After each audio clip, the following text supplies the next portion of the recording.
Thank you, Mr. Chair. Good morning, committee. I'm here to present Assembly Bill 844, a bill which will protect student privacy and safety, restore competitive integrity in school athletics, and realign California with the overwhelming national consensus that biological males do not belong in girls' and women's sports. In 2013, Governor Brown signed into law Assembly Bill 1266, which added Education Code Section 221.5F. Under the law, students in California are permitted to participate in sex-segregated programs and access school facilities based on their gender identity rather than their biological sex. In effect, this change required schools to allow biological male students to compete in female athletics and use female facilities, including locker rooms and bathrooms, with no questions asked. Education Code Section 221.5F is not just bad policy, it's also a flagrant violation of Title IX. It puts California schools at risk of losing billions in federal funding. U.S. Secretary of Education Linda McMahon stated as much in a letter to Governor Newsom she sent last week. She directly called out California's policy, and she endorsed passing my bill here today, Assembly Bill 844. According to the Legislative Analyst Office, California K-12 schools receive approximately $8 billion in federal funding for the 2024 and 2025 fiscal year. That's almost 6% of our total K-12 funding. If the legislature does not take action to bring California into compliance with Title IX and federal directives, we will not only be failing our female students and athletes, but we are also jeopardizing a critical funding source for our school districts. This bill is not just about compliance with federal law. It's about doing the right thing for our girls. To quote Governor Newsom, that right-wing extremist, this is an issue of fundamental fairness. Biology matters, and sports are one of the places where that reality is most obvious. Post-pubescent males have a 15 to 20-fold greater circulating testosterone than children or women of any age, resulting in up to 50% more muscle mass, 30% greater lung capacity, and 20% higher bone density. These findings are supported by real-world observations. In 2022, British triathlon medical experts concluded that athletes born male retain significant performance advantages in swimming, cycling, and running even after transitioning, and that the physiological advantages are retained after testosterone suppression. Studies show that male athletes outperform elite female athletes by wide margins. Male high school athletes routinely record times and scores that surpass women's Olympic records. This isn't a novel concept. We've known this for decades, and it's why we have sex-segregated sports in the first place, and it's why we have Title IX equal opportunity protection for athletes in our nation and in California. Girls don't just deserve the right to compete, they deserve the right to be champions.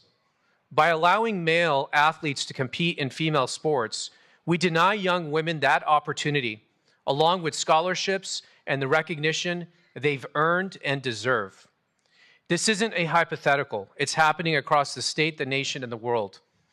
In one prominent example from Connecticut, 2 biologically male sprinters won 15 women's state track championships between 2017 and 2019, titles that prior to their involvement had been held by 9 different girls.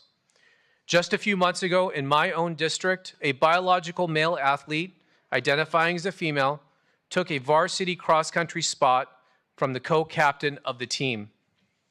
Her years of training and dedication were dismissed because the male student ran a faster time. Her name is Taylor Starling, and she's here with me today, and she's going to tell her story. And Mr. Chair, she is not a statistic. She is a real person. And I don't care what the numbers are. It doesn't matter. Even if one woman is disenfranchised, that's too much. So if we're going to talk about who's denying civil rights and taking rights away from people, you're taking rights away from women. You're taking rights away from Taylor, who deserves to go to college, she deserves to compete, and she deserves to be on the varsity team. And that's what this body has done. This is the absurdity that this law has caused. My bill, Assembly Bill 844, will bring California into compliance with Title IX. It will protect girls and women in spaces and in sports, and it will restore the policy that sex-segregated athletics and the use of facilities must be based on biological sex. And there's no invasive testing or examination. We're going to go back to how the world worked just 10 years ago. It wasn't that long ago when we were all in school, and it worked just fine. It worked based on the sex that you were assigned at birth. So at most, heaven forbid, you might have to produce a birth certificate. Here to testify in support of Assembly Bill 844 are my two witnesses. First is Matt Walsh, political commentator, host of The Matt Walsh Show, creator of the documentary What is a Woman, and a fierce advocate for protecting girls' sports. And after him is Taylor Starling, a student athlete from King High School who had her spot on the varsity team taken away by a biological male student. Thank you. My name is Matt Walsh. Today, I'm not going to talk about fairness, although it's certainly true that allowing men to compete in women's sports is deeply unfair. And I'm not going to talk about safety, although it's certainly true that allowing men into female sports teams and into their bathrooms is incredibly unsafe. I'll let others highlight those important points. I want to talk about something even more important and even more basic. It's the most basic thing of all. It's truth. You must keep men out of women's sports and out of their facilities for the simple reason that they are men. Men are not women. A man who claims he is a woman is still not a woman. So why shouldn't men play in women's sports? Because they aren't women. It isn't true. We should not allow men into women's sports for the same reason we shouldn't go around claiming that 2 + 2 = 7. It's just not true. It is a lie. The man who identifies as a woman is either deluded and confused, or he is a cross-dressing fetishist looking to play out his fantasies in public. In either case, the claim that he's making, the claim to womanhood, is not true. And compelling women to take part in this untruth is evil, perverse, and predatory. If you would use the force of law to compel young girls to use a changing room with a boy, you are yourselves predators. Transgenderism is a lie. It is, in fact, the most deranged lie that mankind has ever invented. In a free country, nobody should ever be forced to participate in a lie. As lawmakers, you have an obligation to the truth. It is a truth that I know you all recognize because every human who has ever lived on earth recognizes it, that men are men and women are women. It is that simple.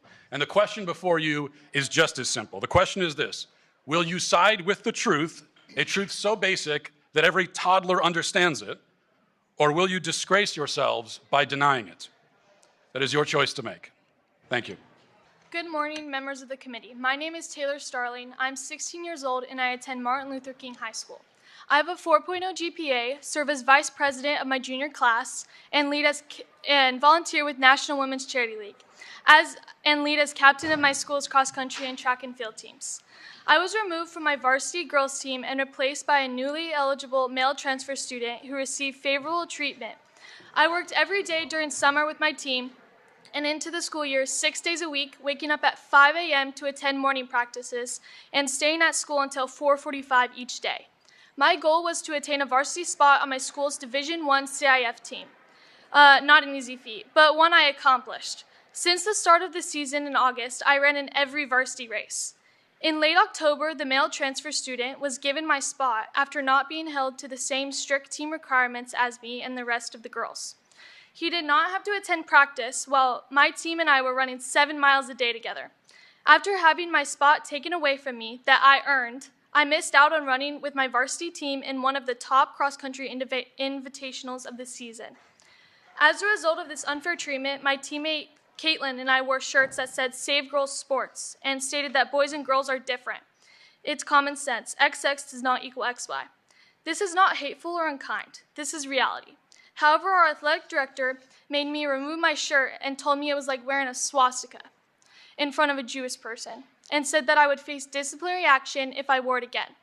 My Title IX and free speech rights as a female matter too. Why are girls being told that we must sit down and be quiet while boys unfairly get ahead of us in life? Why do boys not have to attend practice and make the sacrifices that us girls make in order to be scholar athletes? Just because those boys believe they are transgender. Girls matter too. Please protect us. Thank you. We are talking about forcing one group of people, women, biological women, to have to change, undress, and compete against people who are biologically male. It doesn't matter how they feel or identify, there is a biological reality, and I think that's what we're facing here. And regardless of how you cut it, you're violating someone's rights by your own definition. You're violating the rights of Taylor Starling. Why doesn't she have a right to be on the varsity team? Why does she have to give up her spot to somebody who has a biological advantage? Even though he may really believe he's a woman, he is still in the body of a man, and he gets to replace her on her team. As the governor said, it's a question of fairness. And if we're Nazis, the governor's a Nazi. So you should impeach him, Mr. Zuber. We can accommodate, I believe we can accommodate all people, and we can treat everyone with fairness and dignity. We can have maybe a co-ed team. We can have single-use facilities for changing. There are ways that I think we could reach consensus and get to a place of, frankly, common sense than forcing this issue down the throat of our young women. So I believe California will come into compliance with Title IX, either through this legislative process or the court process. Title IX was passed to protect sex-based sports, to protect girls so they can have, again, their own teams so they can compete and be champions. And I resent the fact that you attribute this to cheap political points or scoring political points. The only political points I saw scored here today was Speaker Rivas, who came down to give a speech and refuses to speak to the press.